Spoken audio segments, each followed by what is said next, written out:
and YouTube and everyone that's out there. Welcome to the Leadership Live podcast. I am on with one of my heroes, Coach Micheal Burt, and I want you to think back if you have ever had a time where you've had someone on your team, or maybe it's even you, they had so much potential, it just wasn't being activated.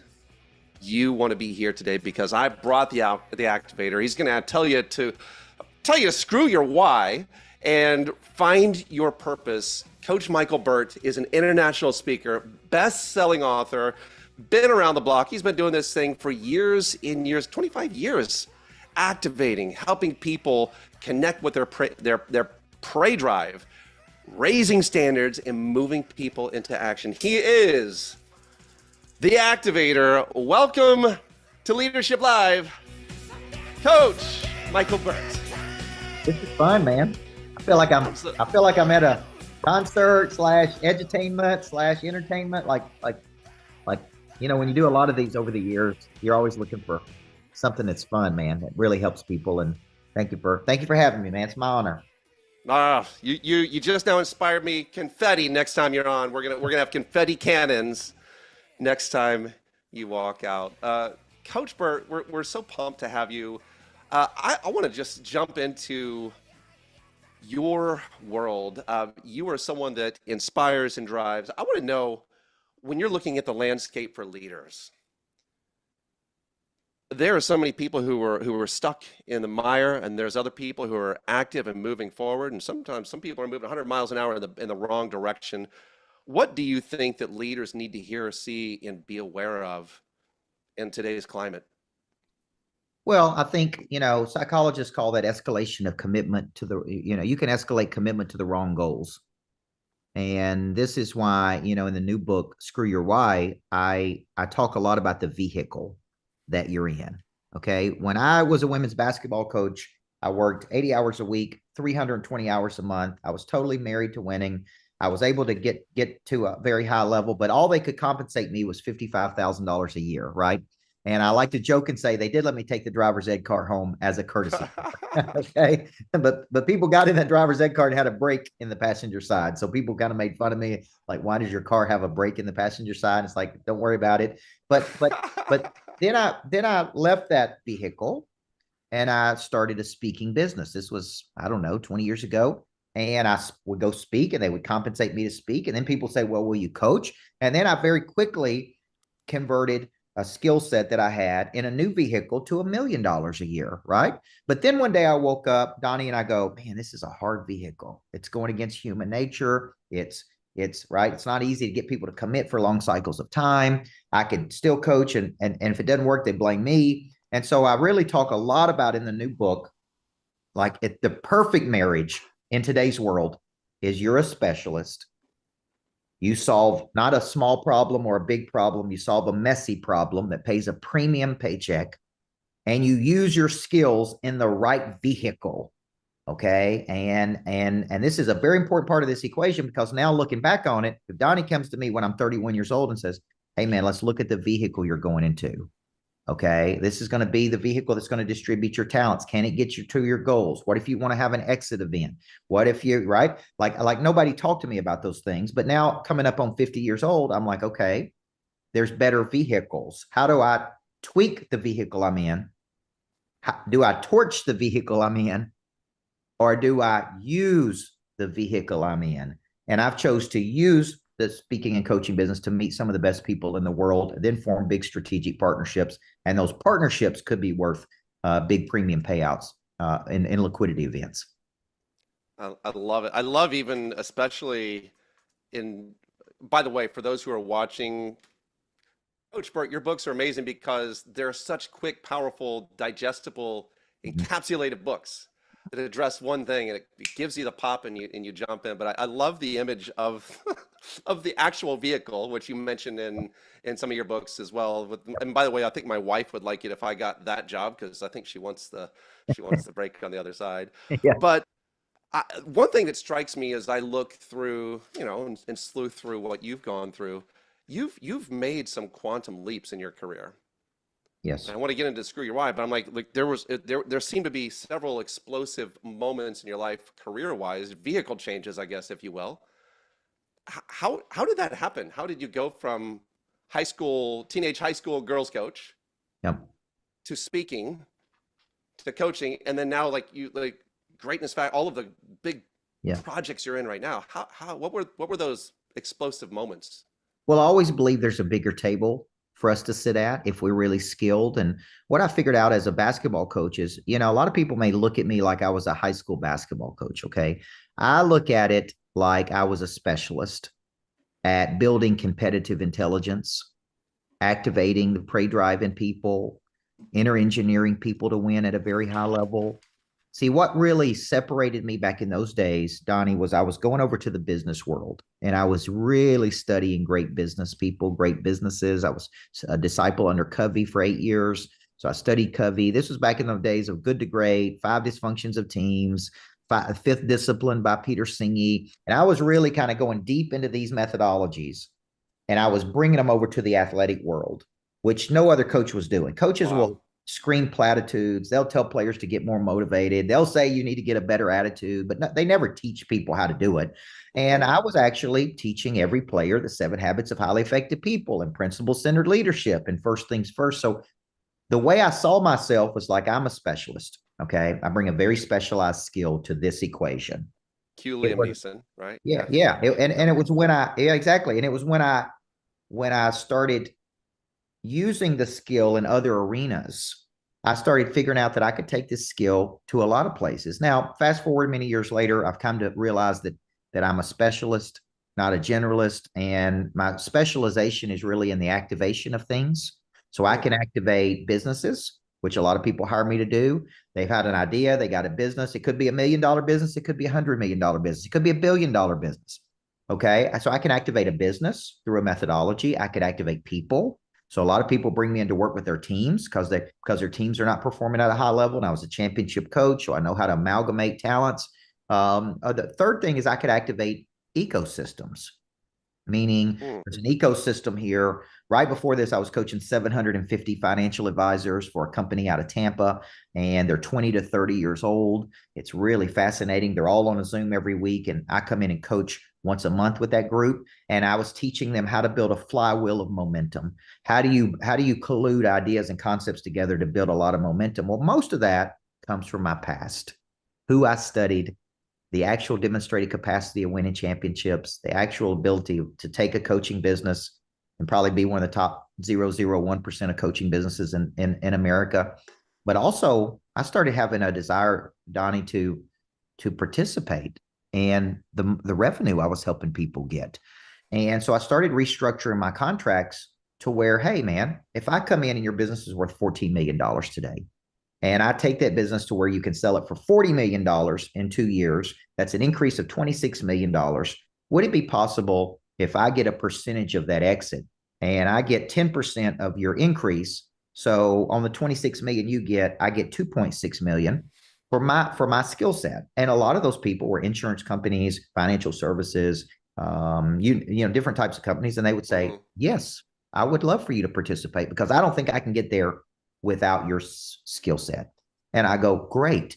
And so then that started to get me a seat at a bigger table, right? And the bigger table was, instead of trading time and energy for money, I'm trading time and energy for cash flow plus the exit. And Mm. that's when we can start really generating some real money.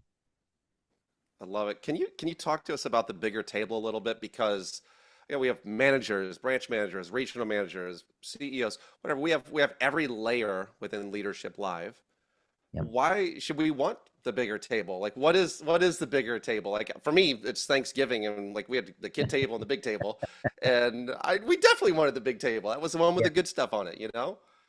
Yeah. The big table is a metaphor for the biggest opportunities that you could participate in. It's for the biggest game in business. And this actually came, I spent a year with Dr. Price Pritchett last year, who wrote the quantum leap strategy, U squared. He's a in his 80s. The original OG, one of the original OGs of the Uh-huh. quantum leap that he wrote in 1989. And he was doing an interview with Lewis Howes. Lewis Howes says, Dr. Pritchett, you were a clinical psychologist. Like think about this. Clinical psychologist, worked in a psychiatric ward for a year. Hmm. Then he decided to go into executive assessments. Then one day he decides to go into mergers and acquisitions. Now, this is a clinical psychologist using his skill over here in mergers and acquisitions. He does $350 billion worth of mergers and acquisitions, where he was the psychologist that came in to help them. And he says, I went into mergers and acquisitions because that was the big table. That's the biggest game in business. Now, when you write books like I do, I'm on book number 24. I'm always looking for vujade. I'm looking for a fresh way to say an old thing. And when he said the big table, I go, I think that's what I do. I think I help people get a seat at a bigger table. Because when you interview people that I've coached, they all say the same thing, man. I came in thinking small. I left him thinking way bigger. Now I'm using my skills at a much higher level. I'm pointing them in different directions. And so I go, maybe that's one of the things I do is help people get a seat at a bigger table. I love that. And you describe, you have something you call A to B goals. It feels like the big table is possibly like the B goal, but Yes. it's real. I find it interesting that there's almost like this remix equation in there, Coach Burt, where you're helping people with the ingredients that they have, perhaps to make something new Yeah. and of more value. And I'm curious about, well, take us into screw your why, because a lot of us are like, well, I'm going to go to a mountain and I'm going to and ah, and then I'm going to find my purpose, and then I'm going to come down and become a millionaire, which is Yep. hilariously backwards. Stare at my belly button. Bring us into like what is purpose, and how can we repurpose the ingredients that we've had, because a lot of us are going to need to remake ourselves with the advent of AI and all the other things that out. We Yep. have to know how to remix these talents here. I really talk to us about this stuff. Yeah, the book Screw Your Why, and you can get that at Screw Your Why, that's why.com. And I was speaking at a conference in Dallas, and everywhere I went, when Simon Sinek wrote the book, Start with Why and Find Your Why, that was a huge, huge trend, which I think was brilliant. Okay, so I'm not knocking him at all. But somebody said, what do you think about finding your why? And I was on this panel, it's like 1,000 people, and I said, man, I think you need to screw your why. Okay. I don't think you need to find your why to do something big in the world. I think you need to find your skill. Okay. And then you need to find the problem you are uniquely qualified to solve. Then I think you need to choose the vehicle. And I think in the process of this skill, problem, vehicle, your purpose will actually find you. And you'll get what I call purpose tokens. And every time you use that skill to solve a problem, you'll go, boom, there's a little purpose token. Like, that was cool. I want to go get another one of those purpose tokens. So I actually think it's find your skill, find your problem, what's your purpose, find you, which is what the book is about. And I've coached, as you know, hundreds of thousands of people through speaking and coaching, and just 30, I think 36 years I've been in coaching now. So it's like, I don't think we find our purpose that way. I think we should go, what is our purpose? What is our purpose? Like you said, I'm going to go to the mountains and think about my purpose. I think it is in the doing, what I call working the muscle. So you ask me, what is purpose? Purpose is the exchange of your skills and talents to help another person with their problem or their ambition. Okay. Now, Donnie calls me and Donnie says, Coach, I want to go get a seat at the big table. I go, okay, Donnie, let me coach you on how to find your primary skill, solve the right problem, choose the right vehicle. Donnie comes back to me at some point and goes, thank you. I owe you, Coach. Man, it's life-changing for me. I get a sense of purpose. I go, man, I helped him. That was meaningful to me to help him. It's a little purpose token. So in the book, I kind of really outline 9 out of 10 people, probably 9.9 out of 10 people can't tell me their primary skill. Mm. A skill is different than a talent, right? We're born with certain gifts and talents, but those gifts and talents have to be found. They have to be opened. They have to be developed. They have to be utilized. They have to be useful to solve a problem. And then one day we take the gifts and talents that we have, right? And we turn them into a skill. Like my skill is a skill of activation. Now, was I born with that skill?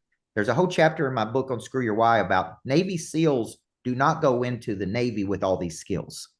They go into the Navy And then through testing, simulation, challenge, feedback, correction, they actually leave. So there's a whole chapter in what skills they leave with, right? Versus what they came with.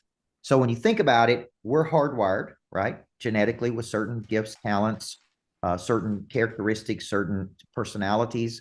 And then we kind of locate a skill. We're like, man, I'm good at this. For some reason, I'm really good at this. We use that skill over a period of time, maybe a long obedience in the same direction. We develop an ability. We use that ability to solve a problem. And the people that solve problems at the big level, big table with big abilities typically get compensated in disproportionate ways or in comparison or, to the skill to the problem they're solving. Coach Burt, talk to the person for a moment that is, I feel like there's a lot of bandwidth given to people trying to get out of problems, like trying to avoid problems, trying to give it to someone else. Even like, we even from great books of like, who, not how, like, which is great, by the way. But a lot of times people can take the wrong message of saying, no, no, no, no, I need to get rid of my problems. Even retirement is this vision of heaven where there's no problems, but we die without problems, right? We're here to solve problems. Can you talk to the person that can't see what that is, and tell us what you mean by the problem that we're solving? Well, I think money changes hands when problems are solved. Okay. And I think when you think about problems, there are opportunities, there are chances to leverage our skills to solve a problem in a meaningful way. So when you think about problems, every day we wake up, it's like I always say we don't need more money, we need more people. Hmm. Because the people have the money. Well, people have problems. That's why they exchange money with you, right? They either have an ambition that they need help with, or they have a problem that you can solve. Okay. And so when you think about this, I was thinking about this with fuel the other day, and I called Alex and I said, because I went to church on Sunday morning, pastor preaches, I left and I thought, well, they got a little podcast, but you never get to talk to the pastor, right? They're kind of protected. And what if you have questions? And I asked Alex, I said, have you ever thought about fuel for churches? Because what if I could sit there and interact through AI with the pastor and ask him questions? Like, I don't really understand why there was a 5-year gap here between this and that. And it's like, would that solve a problem? Would people pay to do it? Would they, right? Just because you can solve a problem doesn't mean that's a problem you're supposed to be solving. Right. So I wake up every day, and in the book, Screw Your Why, I actually outline, Donnie, 40 different ways that I have generated income from my skill. It's probably more that I haven't even thought of. Speaking, coaching, training, licensing, publishing, big strategic partnerships, equity deals, whatever. 40 What? different ways from one skill. Now, if you ask me, did I enjoy solving all those problems? Like, I used to help people write books. It was the most miserable experience of my life. Right. And I was back in those days, like 10 grand. I'll show you exactly how I write the book so fast. I had a 21-point checklist on how I write a book. And I spend like a quarter a day with, a quarter, one day a quarter with people. And it took me all of one person to go, this is miserable. Because I would sit there and listen to him, and he would go, man, I just don't know if I can write this. And I don't know if I can solve this problem. And man, I don't know if I'm good enough to do this. And I don't know if I have the discipline. And after about an hour, I was like, what have I signed up for?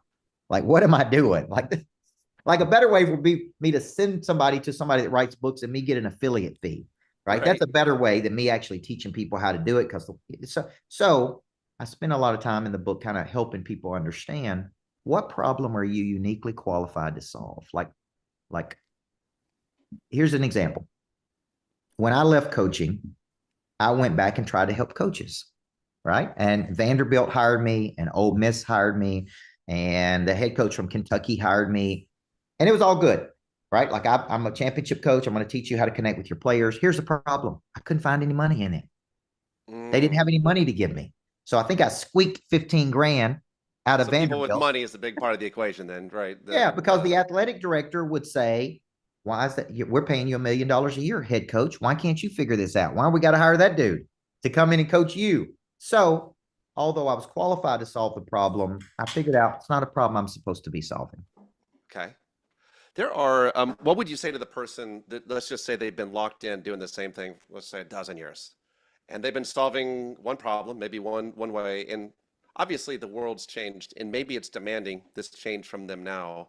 How do they go from being maybe starchy and just kind of ironed into their form, how do they remake themselves from those same talents? You said you had 40 or 50 different ways Yeah. you've applied those. Like, is it a brainstorming session? Like, what Yeah. would you tell that person? Well, I think number one, you're a lot more qualified and have a lot more dormant skills than you think.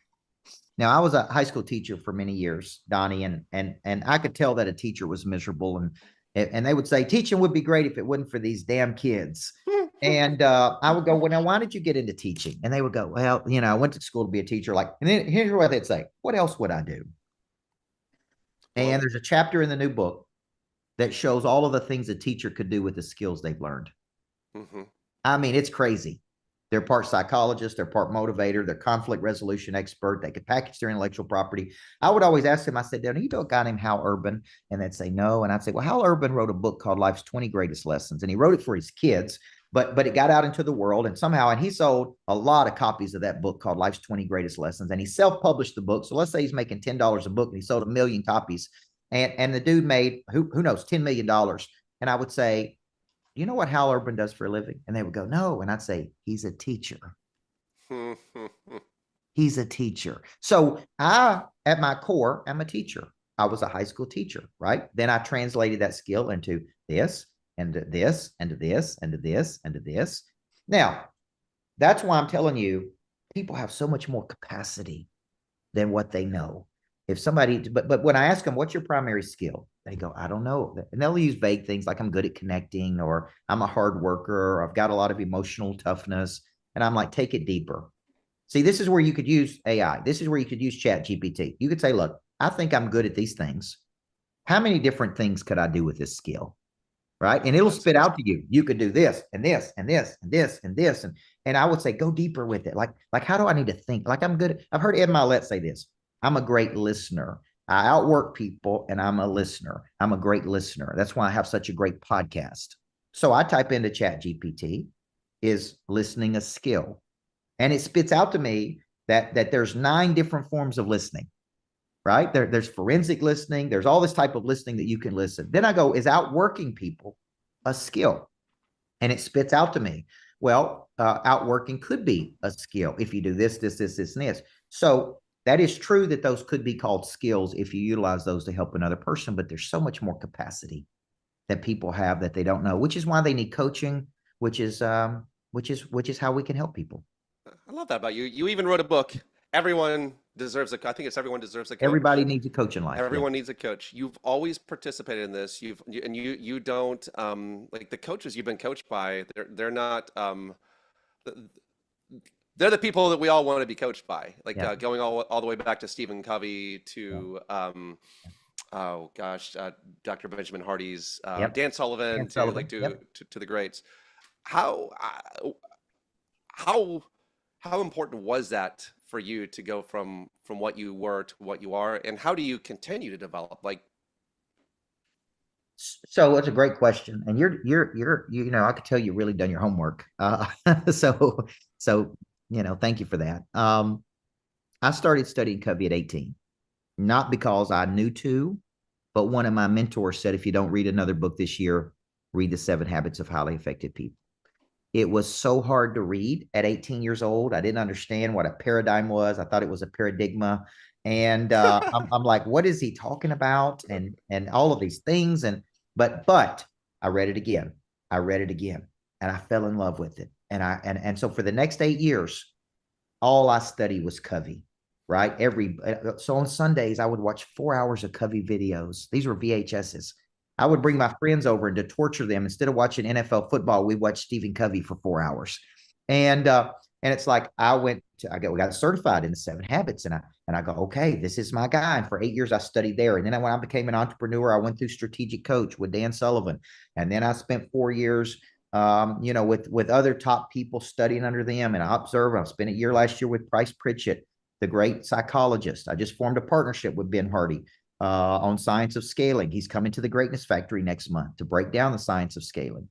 So right now, here's what I'm trying to learn. I am going around the country and I'm studying great thought leaders that are earning over 200,000 in keynotes. So if they're making over 200,000 in a keynote, I'm actually flying around the country observing what they're doing to be worth 200,000 for the keynote. That's what I've decided this year I'm going to learn, right? So I'm going to work with Dr. Hardy on scaling, and I'm studying how people, because I think every major contract I've ever signed started with me speaking, whether like this on a webinar to 2 people to 10,000 people, every major partnership I've ever had, every major equity deal I've ever done, all started with me speaking. So the better I speak, the more stages I'm on, the more people I'm in front of, the bigger the deals get. So it's like, I'm going to get better at that this year. So that's what I'm learning right now. I love that. It's not often that we find people who are, at the big table still looking for a bigger one, who are still learners. And I love that. I think out of all of the things that we've gone through, I think that the curiosity part is, I think being alive to curiosity, that's Yeah. one of my favorite Coach Burt isms of this one. I have been really curious too. I love Pray Drive, by the way. Yep. And it appears in multiple books of yours. The but you talk about activating people in a few different ways, and sometimes it's the people that are around. But there's this certain thing that I think everyone thinks the world took away from us during COVID. Everyone went home. We started, work from home, all of that stuff, and now we're competing with laundry that people have stacked on their work desk next to their work computer. But when the world took that away, you seem to be creating spark, activating people by being in control of the experience of their environment. Can you tell us about that and the greatness factory and about how you keep people engaged, even though there are a million things that, home offices want to Yeah. keep people's minds off of or I mean, onto? I think a certain demographic of people, a certain discipline level of people can operate. I'm working out of my, home in Florida today. I'm down here speaking at an event, and there's certain people who can work in home environments. But when you read the book Flip the Switch, that was a Wall Street Journal bestseller for me, thankfully. And I talk about activators of prey drive. Okay. Environments are activators of prey drive. Okay. There was a time where we went to the office and me and my whole team were together and we meet at 8:30 in the morning and we get motivated and we go into battle. I could see everybody. The operations team went over there, the sales team went over there, and we just got after it all day. And we fed off each other. And if I lost a deal, somebody picked me up. And I would encourage people. And I'm like, let's go, guys. Let's get on the phone. Let's make something happen. Okay. All of that went away during COVID. Now there's no environment. Now, this is what I know about human nature, Donnie. And I have studied human nature. I've owned gyms. I've studied human nature in physical environments. I know left to our own devices, we will contract to a place of comfort where there's no structure, where there's no positive expectancy. So when I built the Greatness Factory, which is an $8 million complex, okay, it's beautiful. It's when you walk in the door of the Greatness Factory, there is an aspirational environment. You don't want to be average. You don't want to be complacent. It's not the complacency factory, for God's sakes. So it's a place. There's more people trying to get in the complacency factory than the greatness factory. So one day I told my group, I was like, maybe we should turn it into a country music bar. You know what I mean? Like, because I'm in downtown Nashville and make downstairs a bar and make upstairs learning, and who knows? But my point is, it's a place of positive expectancy. I had a locker room, right?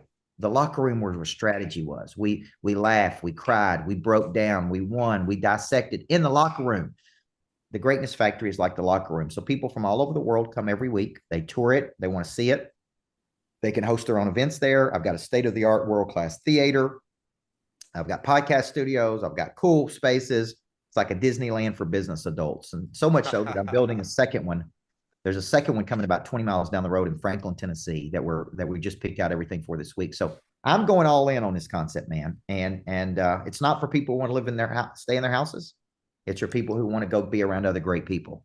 And if that's you, then the Greatness Factory is going to be a place you want to go. I love it. I was on a group call with you a few months ago, and I threw the question of like, how are you solving, how to deal with remote teams? And your answer to, you probably don't remember it, but you said frequency. Yeah. And in frequency, You know, some people think like what's the radio frequency? But it's more about like, no, you need to be with them every day. It is the frequency of this. But there's also there is a frequency. There's an energy that you're putting out. And this would be my final question before we say goodbye. I've got so many more for you, and so maybe I'll have to book a time at one of your other places and be in Coach Burt's big table.